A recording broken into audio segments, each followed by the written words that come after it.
Hi guys, मेरा नाम है साहिल खन्ना और आज की वीडियो शुरू करते हैं। सबसे पहली न्यूज है एडलवाइस की। तो उनके शेयर प्राइसेस 17% घटते हुए दिखाई दिए हैं। आरबीआई ने जब से उनके ऊपर एक्शन लिया है, थोड़ा न्यूज को समझा देता हूं। आरबीआई ने इनकी दो सब्सिडरीज है, एक है ईसीएल फाइनेंस, एक है ईएआरसीएल, दोनों के ऊपर रिस्ट्रिक्शंस लगाई है। ईसीएल फाइनेंस की अगर हम बात करके चले, वहां पर स्ट्रक्चर ट्रांजिशन को रोका गया है। जो भी होलसेल एक्सपोजर है उसके रिगार्डिंग, अगर कोई नॉर्मल इनकी रीपेमेंट है तो उसको किया जा सकता है और कोई क्लोजर है तो उसको किया जा सकता है। और अगर इनकी दूसरी कंपनी की बात करके चले, वहां पर फाइनेंशियल एसेट्स जैसे सिक्योरिटी रिसिप्ट्स हो गई, उनको खरीदने से रोक दिया है। साथ में उसको रीऑर्गेनाइज करना या फिर किसी और तरीके से घुमाना, वो सब कुछ रोक दिया है। अब ये दो एंटिटीज है क्या, एक एनबीएफसी है और दूसरी एंटिटी की अगर बात करके चले तो वो एक रिकंस्ट्रक्शन आर्म है। अब इस रिस्ट्रिक्शन का रीजन कहा जा रहा है कि इन्होंने कहीं ना कहीं रेगुलेटरी के अंदर कुछ कांड किया है, साथ में कंप्लाइंस का इशू किया है। बट बड़ी चीजें समझने की कोशिश करो, मतलब बहुत बड़े एलिगेशन है अगर एक खबर समझने की कोशिश करोगे तो। अगर इनकी एनबीएफसी की बात करके चले तो वहां पे कहा जा रहा है जो सिक्योरिटी रिसिप्ट्स है ना, उसकी वैल्यूएशन गलत दिखाई गई है। जो लोन अमाउंट है उसको ढंग से डिक्लेयर नहीं किया गया है, केवाईसी का वॉयलेशन किया गया है। और साथ में जो नॉन पब्लिक डेटा है उसको बाकी एंटिटीज के अंदर शेयर किया गया है। बहुत बड़ा इशू है अगर देखा जाए तो। अगर हम रिस्ट्रक्चर वाली एंटिटी की बात करके चले तो उन्होंने भी इनको कहीं ना कहीं सपोर्ट किया है, इस चक्कर में वो फंसते हुए दिखाई दिए है। अब आरबीआई एकदम क्लियर है, पिछले कुछ टाइम से हम देख रहे हैं कि भाई अगर आप हमारी बात नहीं सुनोगे, पहले लगते थे फाइन, अब एक्शंस लिए जाएंगे। पेटीएम देख लो, कोटक देख लो, अब इनके साथ में ही देखने को मिल रहा है। देखते हैं क्या रहता है फ्यूचर, कब तक इनके पूरे पूरे एक्शंस को क्लियर किया जाता है। वीडियो में आगे जाने से पहले आपको याद दिलाना चाहूंगा, आपने लाइक का बटन नहीं दबाया, लाइक का बटन दबा दो और चैनल को कर दो सब्सक्राइब। मैं ऐसे ही डेली बिजनेस न्यूज आपके लिए लाता रहता हूँ। अगली खबर जोमेटो की है, तो वो भी लैंडिंग बिजनेस सर्विसेज के अंदर घुस सकता है। एनबीएफसी के साथ में वो भी बातचीत कर रहे हैं कि वर्किंग कैपिटल जो उनके पार्टनर्स है उनको प्रोवाइड की जाए। बेसिकली एक जगह से लेके दूसरी जगह देंगे, बीच में कमीशन रखेंगे। सिंपल सा बिजनेस है। जोमेटो ने 2022 के अंदर अपने जोमेटो फाइनेंशियल सर्विसेज, जो कि जोमेटो का ही पार्ट है, उसको रजिस्टर किया था और उसके एनबीएफसी लाइसेंस के लिए अप्लाई किया था, जिसको अभी तक मिला नहीं है। लेट्स सी कब तक मिलता है और कब तक ये चीज होती है, या फिर ये टाइप के ऊपर ये सारी की सारी चीजें करेंगे। जोमेटो भी लिस्टेड है, फाइनेंस के अंदर घुस रहा है और अभी हम पीछे एक पैटर्न देख रहे हैं ना, सीधा लिस्टेड कंपनी के ऊपर एक ठप्पा लगाया जाता है और कांड हो जाता है। देखते हैं क्या होता है फ्यूचर में। अगर हम ओयो की बात करके चले, जो अगेन एक और शार्क की है, तो उन्होंने 100 करोड़ का प्रॉफिट रिपोर्ट किया है फाइनेंशियल ईयर 24 के अंदर। अगर इनके पिछले 8 कॉन्जिक्यूटिव क्वार्टर से एबिटा पॉजिटिव ये अपने आप को डिक्लेयर कर रहे हैं। अगर इनका कैश बैलेंस की बात करके चले, 1000 करोड़ का कैश बैलेंस है। फिच की बात करके चले तो इनका जो लॉन्ग टर्म फैसिलिटी लोन है उसकी रेटिंग को इंप्रूव कर दिया, बी पे ले गया, जो कि पहले बी नेगेटिव था। अभी रिसेंटली इन्होंने $195 मिलियन का डेट का बायबैक भी किया था, मतलब जो इन्होंने लोन ले रखा था उसको पूरा रीपे करके सही कर दिया था। अगर इनके खर्चों की बात करके चले तो वो भी इंप्रूव होते हुए दिखाई दे रहे हैं। मतलब ओवरऑल सब कुछ सही जा रहा है, पैसे वैसे भी है। आईपीओ निकालने का प्लान चल रहा था पर कहीं ना कहीं से पैसे जुगाड़ करके भी हॉल्ट कर दिया है। लेट्स सी कहां जाती है ओयो की पूरी पूरी कहानी। अगर हम हीरो फिनकॉर्प की बात करें चले, तो उनका 4000 करोड़ का आईपीओ अप्रूव्ड हो गया है। यहाँ पर 40% से एक हीरो मोटोकॉर्प के पास में है और जो इनके प्रमोटर हैं उनके पास में 35 से 39% के आसपास की होल्डिंग है। ये बेसिकली टू व्हीलर्स के लिए, हाउसिंग के लिए, एजुकेशन के लिए और स्मॉल मीडियम एंटरप्राइजेस को लोन प्रोवाइड करते हैं। अगर मैं एलजी की बात करके चलूं तो एलजी इलेक्ट्रॉनिक्स इंडिया आईपीओ निकाल सकता है इंडिया के अंदर 4300 करोड़ का। ओवरऑल अगर बात करके चले, जो इनकी इनकम है वो 17% बढ़ती हुई दिखाई दी है इंडिया के अंदर। पैट की बात करके चले 1345 करोड़ का पैट है। और अगर इनके शेयर की बात करके चले तो जो ओवरऑल रेवेन्यू आता है वो कहाँ कहाँ से आता है। रेफ्रिजरेटर से 29%, वॉशिंग मशीन से 21, एयर कंडीशनर से 20% और टेलीविजन से 19%। मुझे उम्मीद थी टेलीविजन से नंबर बड़ा होगा पर है नहीं उतना बड़ा। अगर मैं ब्लू स्टोन की बात करके चलूं तो भाई उनका भी आईपीओ आने वाला है, तो आईपीओ आने से पहले अभी वो पैसा रेज कर रहे हैं यूनिकॉर्न वैल्यूएशन के ऊपर। कहा जा रहा है ब्लू स्टोन प्लान करेगा 2000 करोड़ रुपया रेज करना इस साल के अंदर अपने आईपीओ के थ्रू। लास्ट अगर बात करके चले तो 2023 सितंबर के अंदर दीपेंद्र गोयल, निखिल कामत ने इन्वेस्ट किया था इसके अंदर, और लास्ट वैल्यूएशन की बात करके चले $450 मिलियन थी सितंबर 2023 के अंदर, और अभी अभी में देखो आप कितनी ज्यादा बढ़ गई है। अगर नंबर्स की बात करके चले, फाइनेंशियल ईयर 22 से 23 की बात करके चले, तो 1.6x इंक्रीज आया है रेवेन्यू फ्रॉम ऑपरेशन से। अगली खबर रेबल फूड्स की है, तो वो आईपीओ नहीं निकाल रहे हैं, पर उन्होंने पैसा रेज किया है डेट की फॉर्म में 110 करोड़ रुपए 13.90% के इंटरेस्ट रेट के ऊपर, और मंथली उनको उसको पे करना पड़ेगा। जो इंटरेस्ट रेट है वो एनुअल है, पर जो इंटरेस्ट का अमाउंट बनेगा मंथली उनको पे करना पड़ेगा। अगर देखा जाए पिछले कुछ टाइम से डेट फंडिंग कुछ ज्यादा ही ले रहे हैं। रेबल फूड की ये 5th डेट फंडिंग है। लास्ट ईयर इन्होंने 75 करोड़ रुपीस डेट फंडिंग में रेज करा था। 2022 की बात करके चले तो 230 करोड़ डेट की फॉर्म में इन्होंने रेज किया था। अब जिनको इस ब्रांड के बारे में नहीं पता भाई, Faasos, Behroz biryani, lunch box, oven story, बहुत सारे जो आप फोटो में देख सकते हैं ब्रांड, ये सारे के सारे ब्रांड्स इन्हीं के हैं। 450 किचन चलाते हैं 70 से ज्यादा सिटीज के अंदर, और अभी इनका प्लान है जो इनका ओवन स्टोरी पिज्जा है उसके फिजिकल आउटलेट्स खोलने, 200 से 300 आउटलेट्स। फ्रेंचाइजी के थ्रू क्यों नहीं खोल सकते, पता नहीं। बाकी अगर इनके रेवेन्यू की बात करके चले तो रेवेन्यू बढ़ता हुआ दिखाई दिया है। फाइनेंशियल ईयर 23 में 1258 करोड़ का पहुंच गया, जो कि फाइनेंशियल ईयर 22 में 856 करोड़ का था। बट लॉसेस भी बढ़ते हुए दिखाई दिए हैं। 656 करोड़ का लॉस हुआ है, जो कि पहले 564 करोड़ का लॉस था। अब मुझे ना यहाँ पे कुछ मैथ समझ में नहीं आ रही है कि आप डेट ले रहे हो, आपकी कंपनी प्रॉफिट में नहीं है, फिर भी आप डेट रेज करके सब कुछ करे जा रहे हो। ऐसा क्यों, मुझे नहीं पता है। शायद उनको लगता है कि अभी हमको अच्छी वैल्यूएशन नहीं मिल रही है, शायद उनको लगता है उन्होंने वो चीज़ें क्रैक कर ली है और वो अभी आने वाले टाइम में प्रॉफिटेबल हो जाएंगे एट स्केल।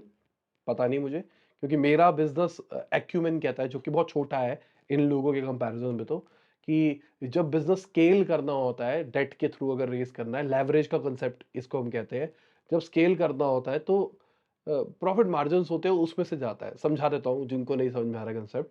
मान के चलते हैं कि मैं 100 रुपए अगर अपने बिजनेस के अंदर डालता हूँ तो मुझे 20 रुपए वो एक्स्ट्रा कमा के देता है। 120 करोड़ रुपए मेरे पास में आते हैं, जिसमें से 20 रुपए मान के चल रहा हूँ प्रॉफिट है, सारे खर्चे काट कूट के।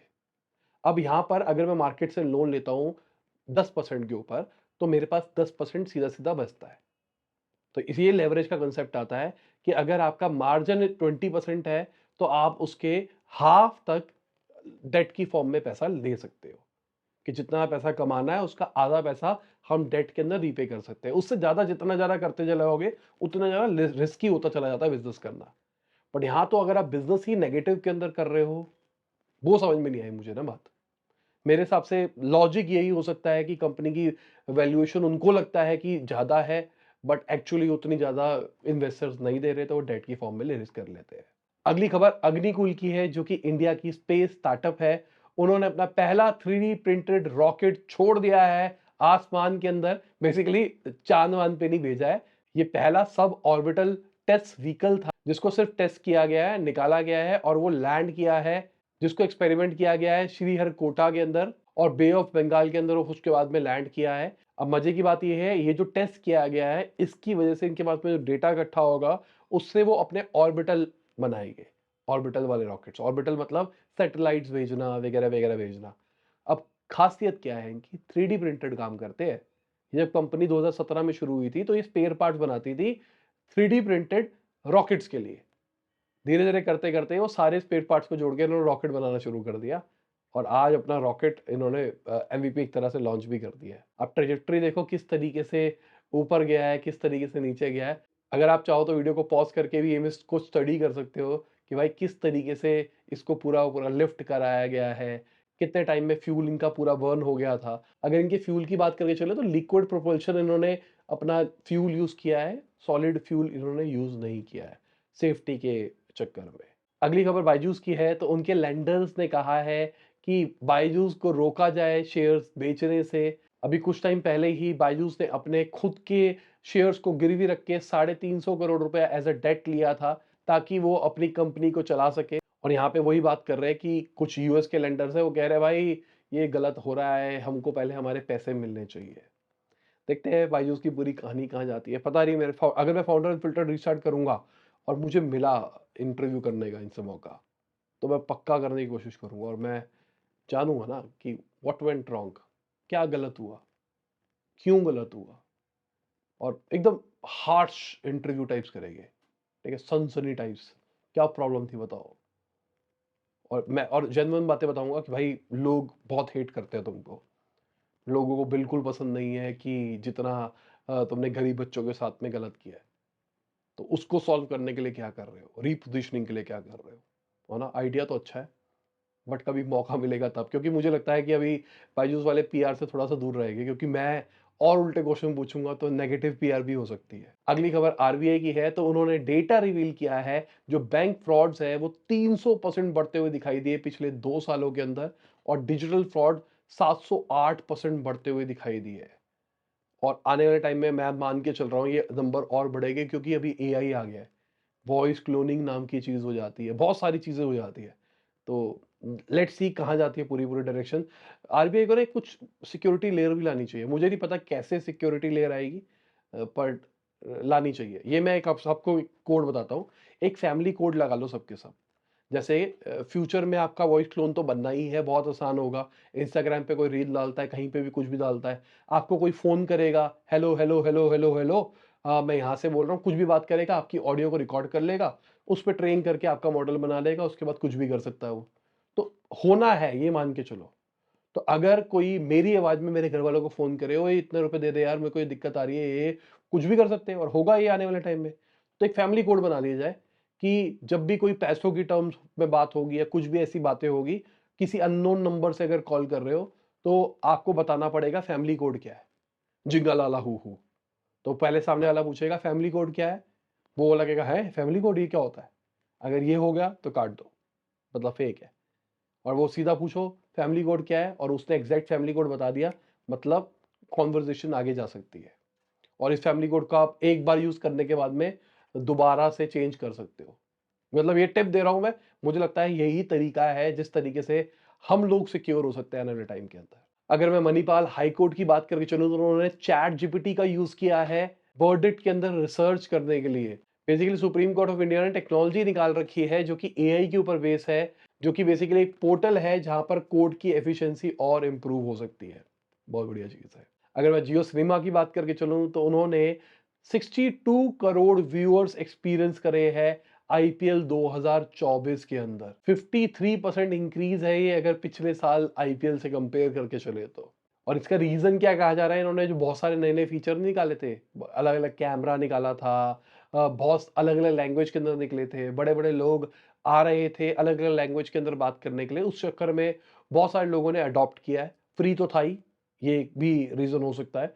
बट मुझे लगता है इस बार का आईपीएल था भी बहुत जबरदस्त, रन बहुत ज़्यादा बने, सबको मज़ा आ रहा था देखने में, तो इस चक्कर में भी वन ऑफ द रीज़न था। अब कोई ये डेटा नहीं बोलेगा ना कि आईपीएल का जो फाइनल था, उसके व्यूअर्स रिकॉर्ड सबसे कम थे, या थे या नहीं मुझे नहीं पता, बट ये डेटा भी रिवील करो ना कि आईपीएल फाइनल के कितने व्यूअर्स थे, कितना वॉच टाइम था, और कंपेयर करो उसको पिछले ही आईपीएल से, तब मानेंगे ना। अगली खबर एलॉन मस्क की है, तो उन्होंने लिंक्डइन को क्रिटिसाइज़ किया है, बोला भाई बहुत क्रिंज है। बहुत सारे लोग बोलते हैं, मतलब मैं क्रिंज तो नहीं बोलूँगा, बट लिंक्डइन कहीं न कहीं अब बाकी सोशल मीडिया की तरह आ गया है। लोग अपनी फ़ोटो गाड़ी के साथ फ़ोटो डाल देते हैं, ऊपर कुछ भी कहानी लिख देते हैं चैट जीपीटी से क्रिएट करके। कुछ भी स्पैम करते हैं, मैसेज करके कुछ भी बोलते रहते हैं। मैं जेनुइनली बताऊँ तो 1.5 साल हो गया होगा मैं लिंक्डइन यूज़ नहीं करता। कभी-कभार खोल लेता हूँ लिंक्डइन, देख लेता हूँ क्या है, क्या नहीं है, बट मैं यूज़ नहीं करता। बाकी हमारी न्यूज़ लिंक्डइन पे आती है, ठीक है? वो मेरी टीम डालती है मेरी पर्सनल प्रोफाइल से, बट मैं यूज़ नहीं करता। कभी-कभार खोल लेता हूँ, फ़ोन में डाल रखा होता है, तो कोई कमेंट कर देता है, कुछ कर देता है, तो वो खोल लेता हूँ, नोटिफ़िकेशन में देख लेता हूँ, तो रिप्लाई कर देता हूँ, बट मैं एक्टिवली स्क्रॉल नहीं करता हूँ। मुझे लगता है जितना बुरा रील्स है ना, उतनी बुरी ये लिंक्डइन भी हो रहा है अब। बाकी अगर मार्केट की बात करके चले, तो आप देख सकते हैं मार्केट का हाल कैसा रहा, कौन रहा ऊपर, कौन रहा नीचे। और इसी के साथ आज की न्यूज़ खत्म होती है। उम्मीद करता हूँ आपको मज़ा आया होगा। लाइक कर देना, शेयर कर देना, कमेंट में बताना वीडियो कैसी लगी। बाय, गुड नाइट, शब बख़ैर, खुदा हाफ़िज़, गुड मॉर्निंग, आफ्टरनून, जब भी आप वीडियो देख रहे हैं। जय हिंद, वंदे मातरम।